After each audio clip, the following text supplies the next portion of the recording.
Ek slaan my oë op na die berge. Waar sal my hulp vandaan kom? My hulp is van die Here wat hemel en aarde gemaak het, wat trou bly tot in ewigheid. Geliefdes, genade vir julle en vrede van God ons Vader, van Jesus Christus ons Heer en van die Heilige Gees. Amen. Gemeente, voordat ons uit die Here se woord saam lees, kom ons raak stil in gebed voor die Here. Ons driemaal heilige God, Vader, ons beskermer en versorger, Here Jesus Christus, U ons verlosser, O Heilige Gees, U wat ons in die volle waarheid van Jesus Christus lei. U wat ons deur die woord leer en onderrig, dat ons God waarlik kan ken. U aanbid ons. Saam met alle gelowiges oor die hele wêreld. Saam met alle gelowiges van alle tye wat rondom die troon neerbuig en U ere verheerlik, kom ons ook vanmôre, Here.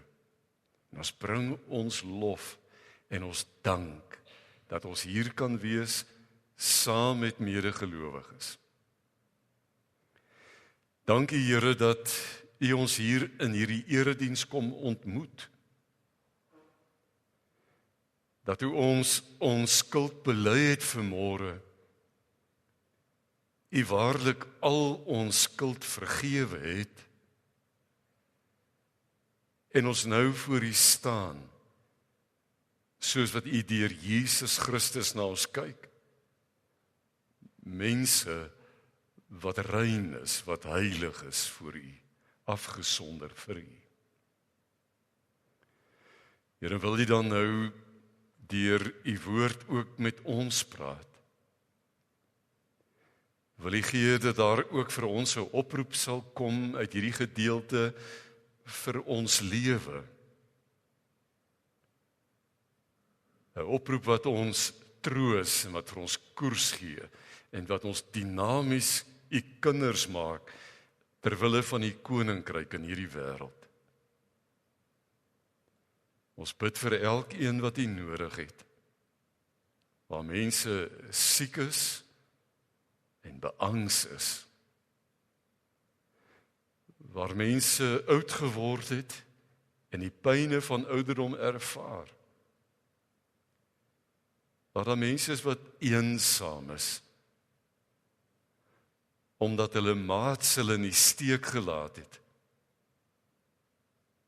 Of waar kinders smag na die teenwoordigheid van ouers. Bid ons, Here, dat U by elkeen sal wees. U ken hulle nood en omstandighede. Gee vir hulle uitkoms, gee hoop, gee vrede. Ons bid dit in Jesus naam. Amen. Ons lees vanmôre, broers en susters, uit die Ou Testament en uit die boek Ester. Ons gaan van hoofstuk 4 af lees, Ester 4, daarvan vers 1 af tot vers 17. Almal ken die verhaal eintlik baie goed. So ek kry maar 'n greep uit die verhaal uit om ons bietjie op 'n koers te sit, maar die prediking sal eintlik oor die hele verloop van die verhaal gaan. Toe Mordegai hoor wat gebeur het, het hy sy klere geskeur en rouklere aangetrek en as op sy kop gegooi. Nou Mordegai is Ester se oom wat haar grootgemaak het. Haar pa en ma was moontlik in die oorlog dood toe hulle in ballingskap weggevoer is. Mordegai het deur die stad geloop en hard en bitterlik gekerm. En so het hy tot die poort van die paleis gegaan, tot by die poort van die paleis gegaan. Niemand kon met rouklere aan by die poort ingaan nie.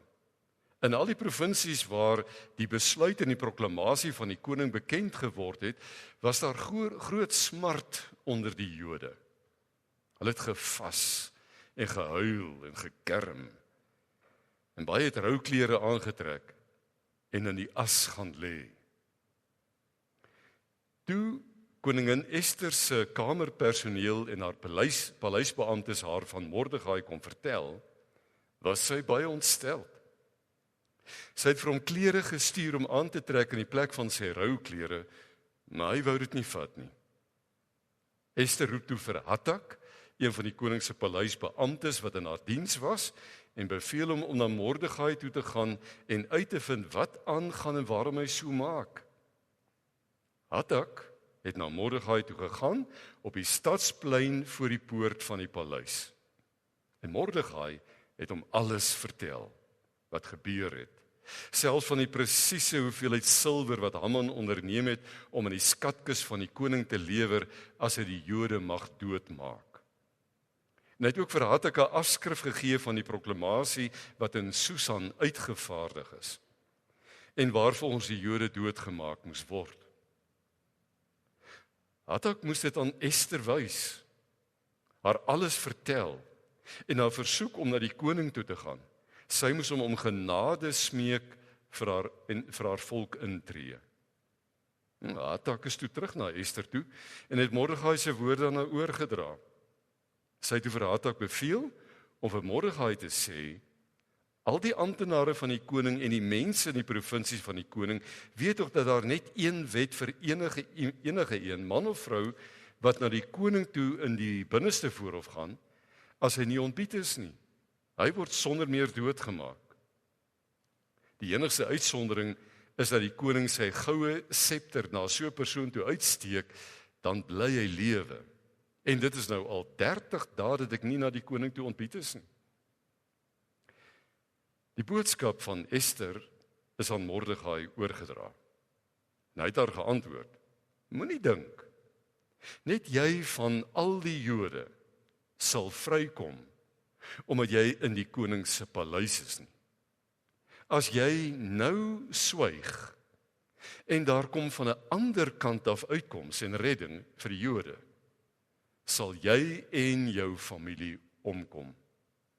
Wie weet, miskien is dit juis met die oog op 'n tyd soos hierdie, dat jy koningin geword het. Ester het toe vir Mordegai laat weet, gaan maak al die Jode wat in Susan is bymekaar en vas ter wille van my. Julle moet 3 dae, dag en nag, niks eet en drink nie. Ek en my kamerpersoneel sal ook vas. Daarna sal ek na die koning toe gaan, al is dit teen die wet. As ek moet omkom, moet ek maar omkom. Tot sover Mordegai, die laaste vers, Mordegai is toe weg en het alles gedoen wat Ester hom beveel het. Tot sover dan die skriflesing, broers en susters, en elkeen wat die Here se woord hoor en glo, is baie gelukkig.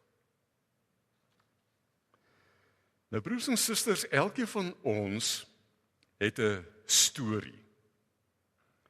Daar is baie insidente op ons pad wat ons storielyn beïnvloed en selfs ons storielyn bepaal waarheen dit gaan. Ons grootwordjare het sekere duidelike boustene vir ons storie neergelê. Die opvoedkundiges wys daarop dat elke kind wat groot word, by elke kind moet daar 5 basiese emosionele behoeftes ontwikkel. En as dit nie ontwikkel nie, dan het dit direkte uitwerking op sy of haar volwasse lewe, manier hoe hulle reageer op lewe en op verhoudinge. Die eerste ding is, ek gaan hulle vinnig noem, 'n kind moet liefgehê voel. Wanneer 'n kind genoeg geld en kos en klere kry, dan voel hy versorg, maar nog nie liefgehê nie. Liefgehê voel hy eers in pa en ma se arms. As die ervaring van liefgehê by 'n kind weggebly het, het dit in sy volwassenheid 'n direkte uitwerking op sy belewing van sy seksualiteit. Kan of 'n oordrewe seksuele libido hê, of hy kan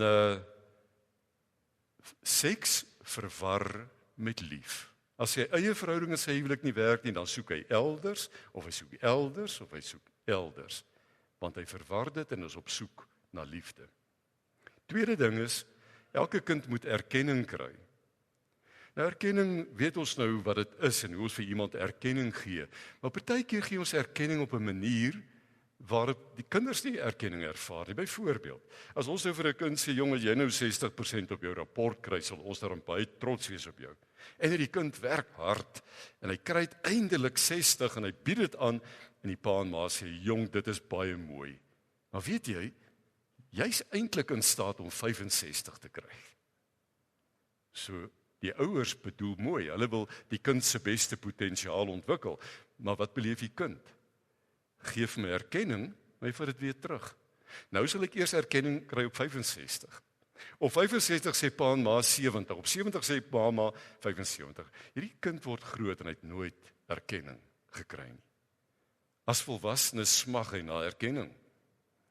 Hy word 'n werkholis, dat sy baas nog tog net moet sê, hierdie is darem maar 'n goeie werker, hy kry erkenning. Of hy koop 'n duur motor wat hy nie kan bekostig nie, sodat sy vriende net moet sê, jong, nou het jy darem wiele onder jou, hoor, maar by die huis is daar nie geld nie, daar is nie kos nie, en hy kan nie kinders versorg nie, want hy moet 'n groot motor ry dat hy tog net erkenning kan kry. Aanvaarding is die derde een. Elke een wil aanvaar voel soos ek is. En baie maniere hoe aanvaarding kan wegbly, maar een ding wat ons as ouers doen, ons sal vir 'n kind sê, hoekom is jou kamer nie so netjies soos jou sussie se nie? Ons bedoel, hier's 'n mooi standaard, jy moet dit volg. Of hoekom presteer jy nie in sport soos jou boetie nie? Wat oor die kind? Ek is nie okay soos ek is en vir wie ek is nie. Ek moet eers soos iemand anders wees dan ek aanvaarbaar. In hulle volwasse lewe word hulle pleasers. Hulle wil almal die hele tyd tevrede stel en tevrede hou as hulle deur die lewe gaan. En op die manier verwaarloos hulle hulself en hulle eie mense. Die vierde een is verantwoordelikheid aanvaar. Elke kind moet leer om verantwoordelikheid te aanvaar.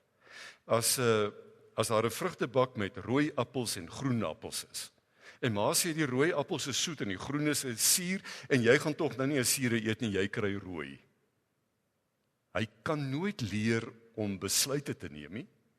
Hy moet net wat pa en ma sê aanvaar. Een jongman van in die 40 sê op 'n stadium vir my pa het gesê ons van Wyks is ingenieurs. Nie 'n keuse gehad vir iets anders nie. Hy sê ek is 'n ingenieur, maar ek haat elke oomblik daarvan. Hy kan nie besluite neem nie, want hy is nooit toegelaat in sy lewe om dit te neem nie. En die laaste gaan oor sekuriteit. Elke kind moet veilig in sy of haar huishouding voel. Maar as pa en ma se huwelik en verhouding van so aard is dat die kind wonder of ons môre nog 'n gesin gaan wees, dan begin die sekuriteit van hierdie kind afbreek. En as pa en ma uit mekaar uit is, dan breek sy sekuriteit. En nou is hy bang vir enige iets wat vreemd op hom kan kom, en daarom word hy 'n kontrolevraat. Hy wil alles beheer. Hy wil weet, as ek na die mense toe gaan, wie is almal daar? En wat sal ons aantrek? En hoe laat moet ons daar wees? En wat? Alle detail, hy wil nie weer onkant gevang word ergens nie. En hierdie goed beïnvloed ons totale lewe. Dit beïnvloed ons storie. Dit verongeluk ons verhoudinge. En dit vernietig ons selfwees en ons selfwaarde. Maar dit is net om vir jou 'n indruk te gee van wat onder andere in ons verhaal kan gebeur. Daar is ook goeie sterk intriges in ons lewe wat ook dinamies koers kan gee aan jou lewensverhaal. Maar daar's verseker ook baie pyn en onsekerheid en verwerping in ons elkeen se storie lyn ingevleg. En daar is wonde van verlies. Mense wat ek op die pad moes verloor, wat my lewe onomkeerbaar verander het. Van verontregting, dat mense my nie gegun het om te wees of om te presteer nie, en magteloosheid, dat ek niks kan doen nie oor iemand wat my so van bo af beheer en bestuur, dat ek nie kan asemhaal of lewe nie. Dit alles maak ons storie uit. Wat op die oomblik in jou lewe aan die gebeur is, bring nou weer nuwe spanningslyne in jou verhaal. En hierdie tydperk waarin ons op aarde is, hierdie tydperk wat ons op aarde is, vorm weer deel van wie ons word en wie ons is. Die tydgees waarin ons leef, die chaos van die wêreld waarin ons bestaan terwyl ons mense is, die magteloosheid oor onbevoegde en korrupte leiers, die pandemie waardeur ons almal nou is, die oorlog tussen Oekraïne en Rusland, en die feit dat daar voedselnood kom en brandstofpryse styg as gevolg daarvan, dit alles vorm deel van ons storielyn. Dit alles maak uiteindelik jou storie op. Maar broers en susters, genadiglik of 'n mens daaraan erkenning wil gee of nie, vleg God hom ook binne in jou storie in. Meer nog, hy weef jou verhaal saam met sy verhaal in syne in. En hy kom maak nuwe stories, nuwe verhale met jou lewe. Daar is twee dinge wat ons lewensverhaal kan aanspoor of motiveer tot lewensvervulling. Dit kan vrees of erkenning wees, maar dit sê jy nie permanent motiveer nie.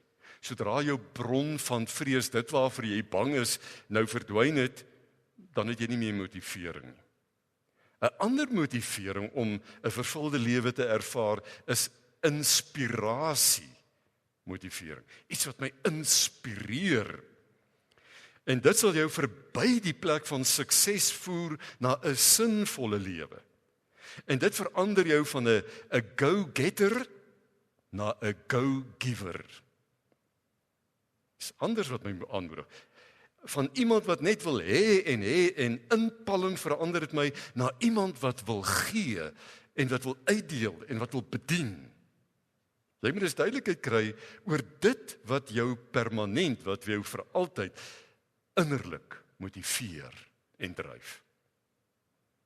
Wat is jou motief? Wat is jou rede vir bestaan? Wat motiveer jou? Waarom staan jy in die oggend op? Waarvoor lewe jy?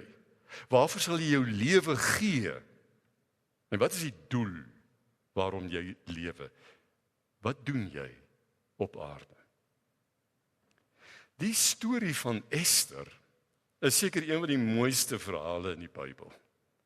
Dis 'n storie wat op baie maniere al in verskillende boeke oor vertel is, 'n storie wat Hollywood raak gelees het en 'n fliek daaroor gemaak het, One Night with the King. Gaan lees dit gaan kyk dit gerus. Ek wil net die storie vanmôre oordra en bid dat die verhaal van Israel op 'n manier ook van Ester op jou hart sal kom lê en jou weer sal laat dink oor jou verhaal. Die storie begin by 'n partytjie. Nou weet ek baie van die jonges wat nou vanmôre bietjie minder hier sal sê dat 'n partytjie die regte plek is vir 'n goeie storie om te begin. Ons lees in Hoofstuk 1 vers 5 dat die koning wou spog met sy rykdom. En daarom nooi hy sommer die hele dorp Susan se mense uit na sy paleistuin toe om daar te kom kuier. En die mense word nou onthaal op goue en silwer rusbanke en bedien met alles waaraan jy kan dink op die spyskaart. Soveel wyn as wat jy kan drink.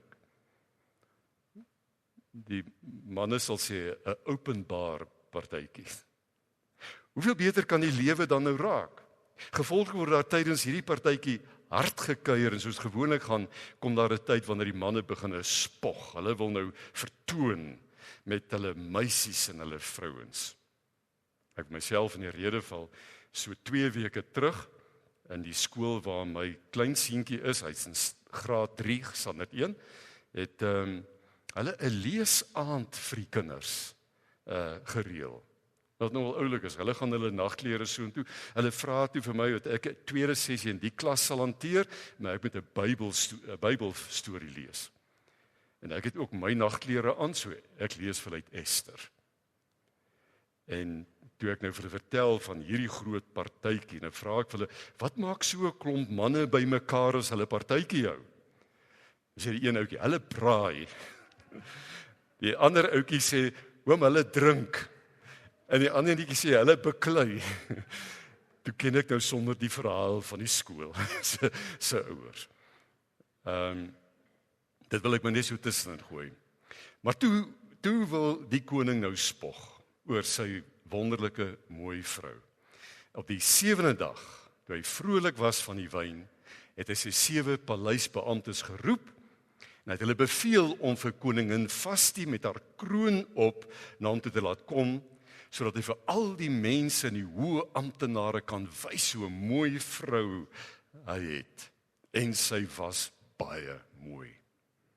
Nou kyk, na 7 dae se wynsuipery en moet hulle almal redelik stukkend gewees het, en die koning se vrou Vasti was ook maar net 'n vrou, nê? En vroue is gewoonlik nie vreeslik ingenome met 'n laat aand gekuierery in haar huis nie. Wat nog te sê van 'n partytjie in haar huis wat vir 7 dae lank aanhou. En toe Ahasveros haar laat roep, toe ruk sy haar op vir haar man en sy vertonery en sy weier om na hom toe te kom. En haar optrede slaan sy voete onder hom uit. Want jy moet onthou, dit is in 'n tyd toe 'n vrou nie veel meer as 'n ma of 'n bediende was nie. Vroue het nie sommer gepraat wat nog van tee praat. Hulle het gedoen, soos hulle gesê is. En nou weier sy eenvoudig om te doen wat 'n man vra.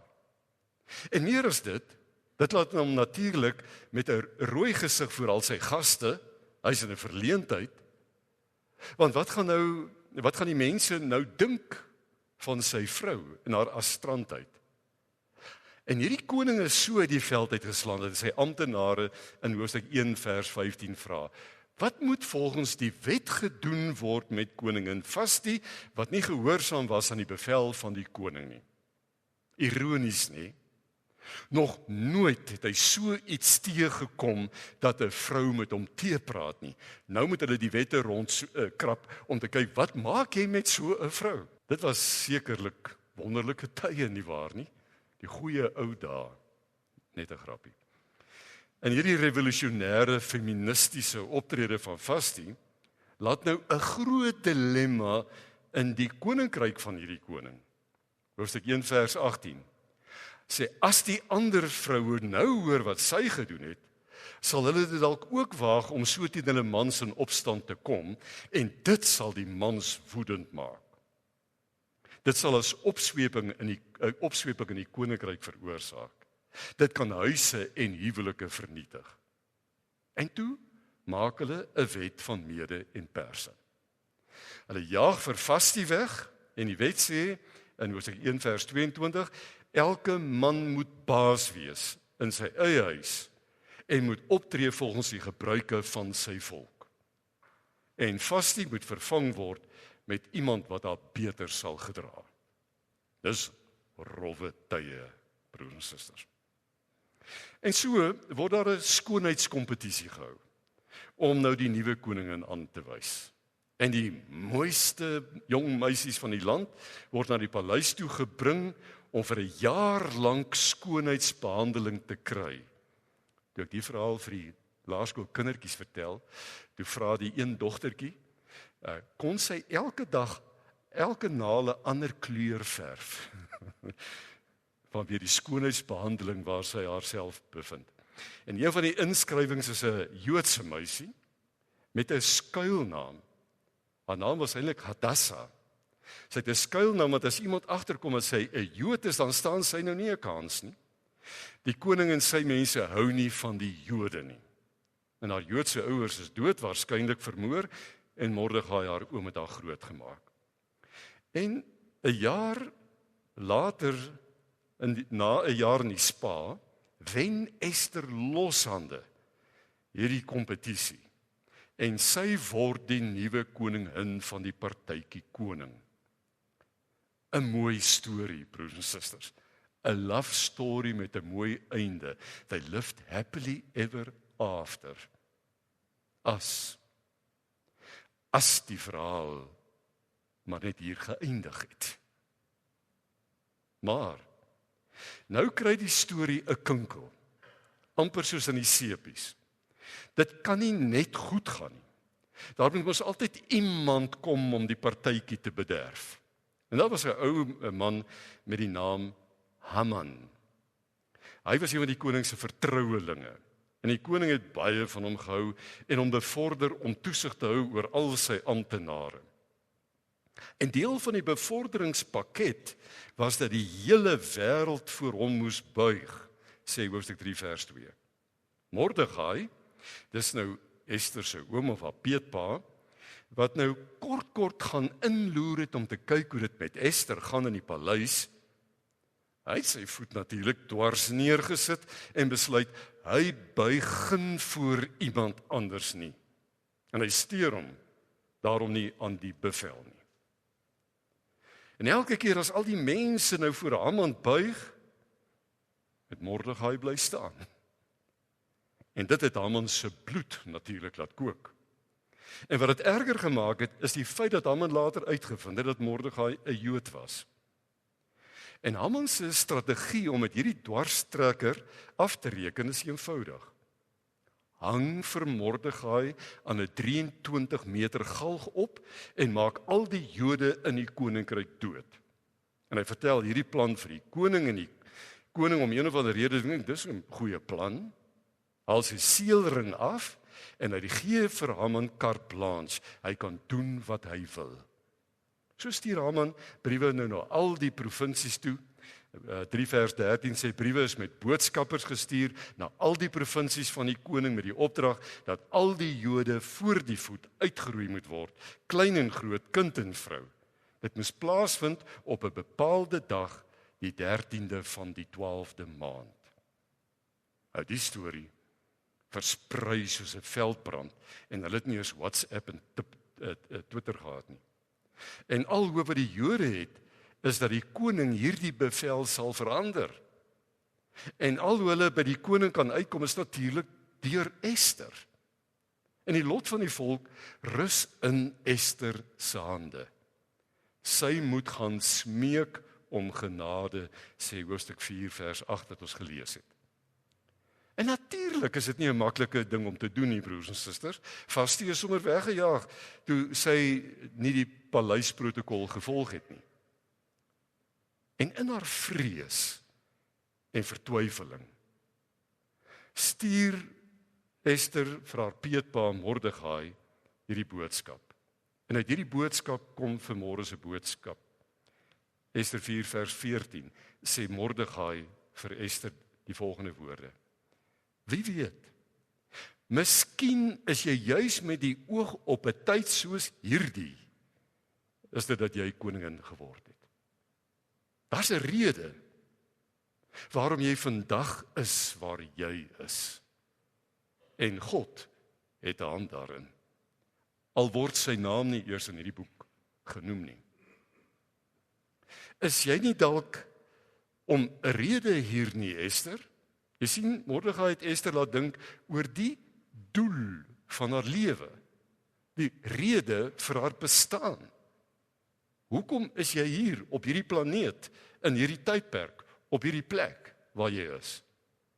En toe sy dit snap, het sy die Jode gevra dat hulle almal moet vas.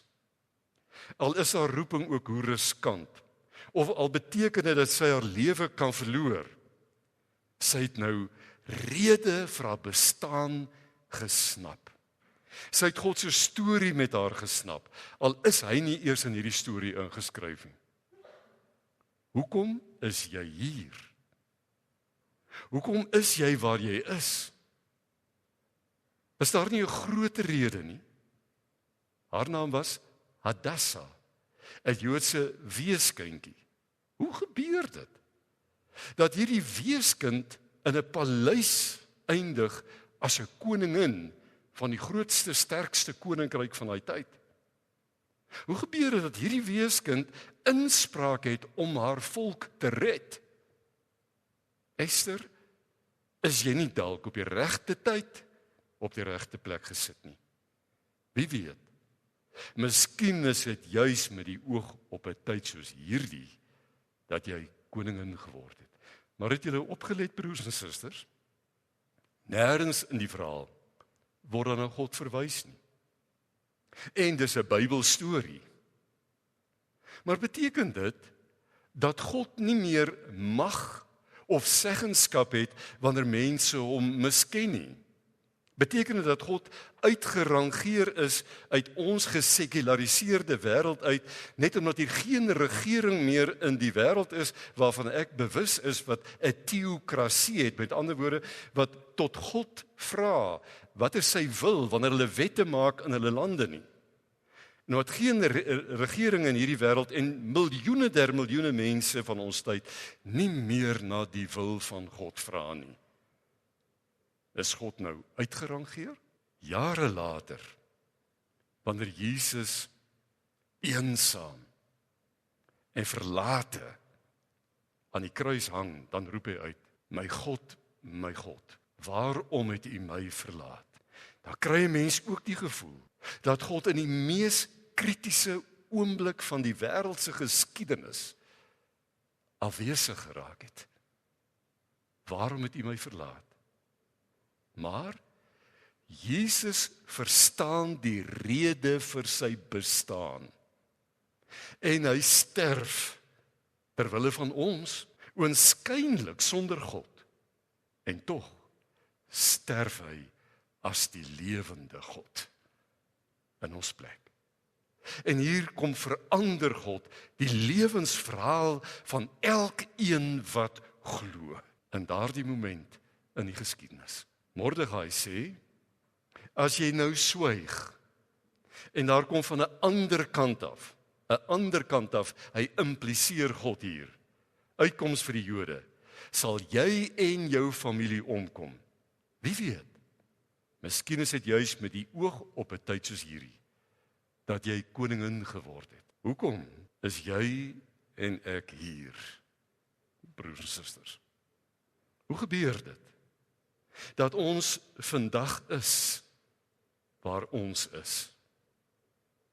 Ek dink partykeer dink ons nie genoeg oor die plek en die tyd waar ons onsself bevind nie. Ons dink aan die goeie ou dae of ons dink aan ander kulture en wat hulle nee. Ons is hier. Ons is nie elders nie. Ander kere wonder ons ook oor die plek in ons lewe waar ons bevind. Partykeer beland ons selfs op plekke waar ons nie graag wil wees nie. Hoekom moet ek nou soontoe gaan? Verplaas my werk my nou na 'n ander dorp toe. Ek is gelukkig hier waar ek is. Of hoekom moet ek hier bly waar ek is? Kon ek nie maar liewer by die see verens gaan bly nie. Hoekom moet ek hier werk? Hoekom moet ek vandag met hierdie ou paaie kruis in my lewe? Hoekom moet ek hierdie situasie hanteer? En net soos Ester, moet ons baie keer goed doen, wat verskoning soek, om eerder dit nie te doen nie. Maar Mordegai spreek nie vir Ester aan nie, hy los haar met 'n vraag.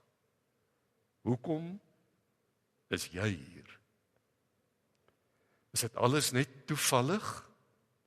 Of moet ek en jy die hand van die Here raak sien in die tyd en plek waar jy jouself en ons almal onsself bevind? Die meeste van ons het al gewonder, broers en susters, wat is die sin van my en die betekenis van my lewe? Wat is die doel van my bestaan? Ons wil almal doelgerig lewe. Ons wil voel ons beteken iets. Maar die lewe kry net sin en betekenis Die oomblik as jy glo dat die Here jou op 'n plek en 'n tyd neergesit het om vir hom en sy koninkryk 'n verskil te maak. Dan kry jou lewe betekenis, kry doel, word gemotiveer. Jy sal ongemotiveerd bly wanneer jy teen jou grein inleef, maar baie gemotiveerd wanneer jy doen waarvoor jy bestem en ontwerp is. En wat is die bron van jou inspirasie? Die woord inspirasie kom van die Latynse woord in spiritus, wat beteken die gees binne-in. So ware innerlike motivering ontstaan met die bron, met God en met sy woord verbind te wees. Dis waar ons ontdek. Besig met die woord. Die Gees praat met ons altyd deur woord. Nie deur allerlei gesigte en visies en stemmetjies nie. Wanneer ons met woord besig is, bring die Gees nuwe insigte. Ek wou my lewe lank 'n dominee wees en op die ouend ek gedink nee, ek sal dit nou nooit kan word nie. En toe besluit ek gaan drama en spraakkuns swat sodat ek 'n omroeper kan word. En 2 dae voor die universiteit begin, sit ek maar gewoond my aand Bybelstudie lees uit Johannes 15, die wingerdstok. En hy vra, en daar staan, ek is die wingerd, julle die loot, en ek dink toe myself, as ek nou drama gaan swat, kon natuurlik dieselfde gebly het, maar sal ek in die wingerd bly? En dis hoe die Here toe met my praat en sê, nee, jy's verkeerde kant toe, jy moet teologie gaan doen. Probeer net sê, wanneer mens met woord besig is, daar begin die Here praat. Daarom moet ons nooit sonder die woord nie. So ware innerlike motivering is daar waar ons met die bron, met God en sy woord besig is. So die mense wat uit hulle eie energie leef, sal baie gou uitbrand. Maar as jy verbind is met die lewende God van liefde, wat vir jou in Jesus Christus die geskenk van lewe, ewige lewe gegee het, sal jy 'n onuitputlike inspirasie wees vir ander. Dit is 'n lewe wat daarop gefokus is om liefde te gee, om uit te deel, nie selfsugtig te gryp en bymekaar te maak nie, maar om te gee en te deel.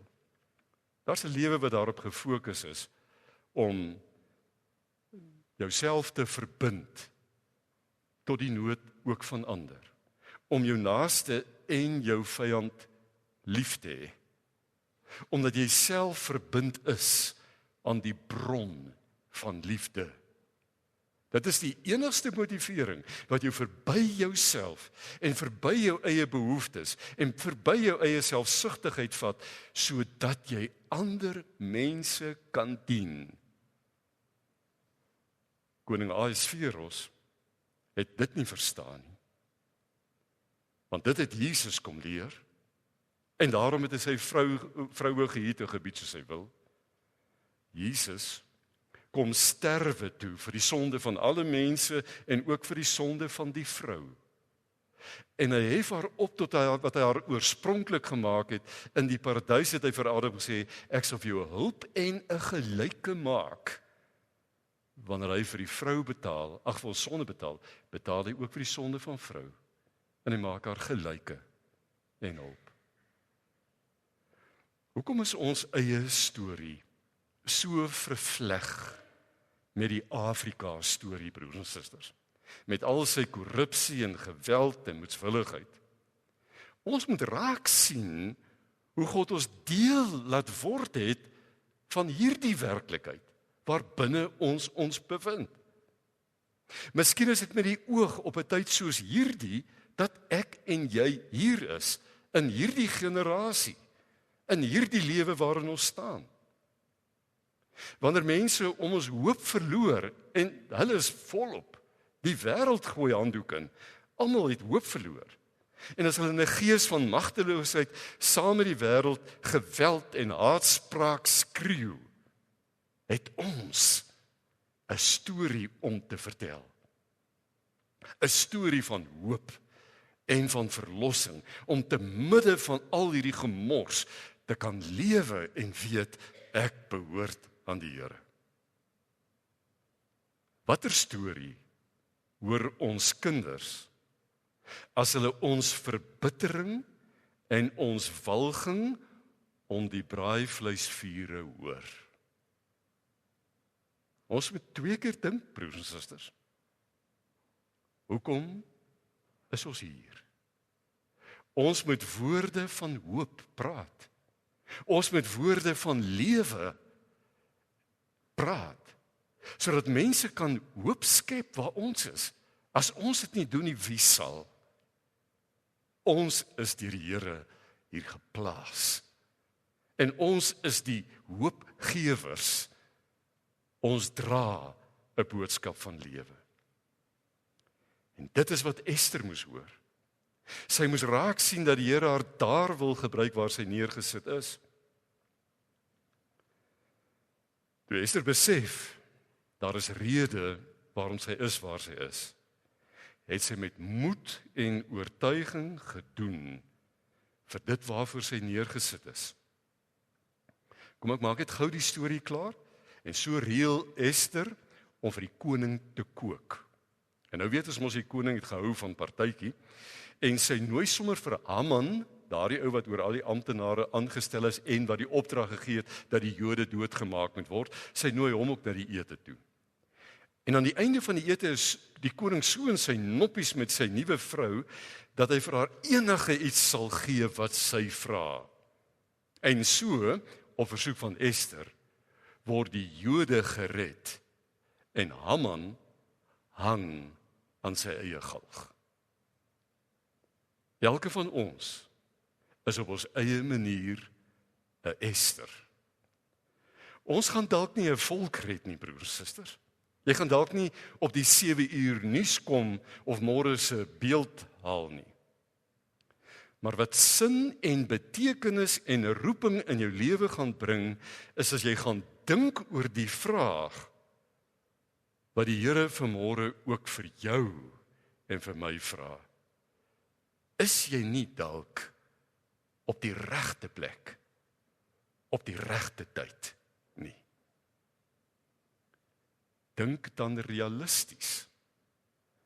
Jou plek en jou tyd is wie daar aan jou deur klop, wie in jou huis inloop, met wie jy te maak het by jou werk, waar jy ook al kom, is daar mense smagtend na iemand in hierdie Suid-Afrika wat net weer hoop kan gee, net weer woorde van liefde kan deel. Is daar nie 'n goddelike rede waarom jy vandag en ek vandag Christen in Suid-Afrika is nie? Is daar nie 'n goddelike rede waarom jy vandag in hierdie erediens sit nie? Is daar nie 'n goddelike rede waarom jy werk waar jy werk nie? En is daar nie 'n goddelike rede waarom jy in die vriendekring of die verhouding staan waarin jy staan nie? Jy sien, ons sal 'n nuwe uitkyk op tyd moet kry en omstandighede moet kry. En ons meer oor Mordegai se vraag nadink as ons besef dat God met ons storie besig is binne sy groot koninkryksverhaal. Hoe pas jy in sy verhaal in? Mense sal anders lewe, sal anders werk, as hulle besef daar is rede waarom hulle is waar hulle is, en doen wat hulle doen. Ons roeping lê daarin, dat ons by ons huise uitstap, by die werk instap, tussen vriende instap, broers en susters, met geloof, dat die Here my hier geplaas het, om 'n rede. Dis 'n doelgerigte lewe. Mag Mordegai se vraag jou pla, bly pla, wie weet. Miskien is jy met die oog op 'n tyd soos hierdie, waar jy nou moet wees. Amen. Kom ons dank die Here saam. Hemelvader, dankie dat ons lewe nie maar net 'n asempie is wat hier deur die tyd en ruimte waai en weer verdwyn nie. Nee, U het vir ons in Jesus Christus 'n roeping, 'n doel. En dis nie iets groots wat ons ontwyk nie, Here. Dit is, en daarvoor bid ons dat U ons oë net oopmaak om die nood en pyn en radeloosheid van mense te sien om ons. Om net te kan stil staan, net te kan luister, net 'n woord van hoop te gee. Vul ons met U Heilige Gees, dat ons al meer sal word wie U ons bedoel het om te wees. Ons vra dit in Jesus naam. Amen.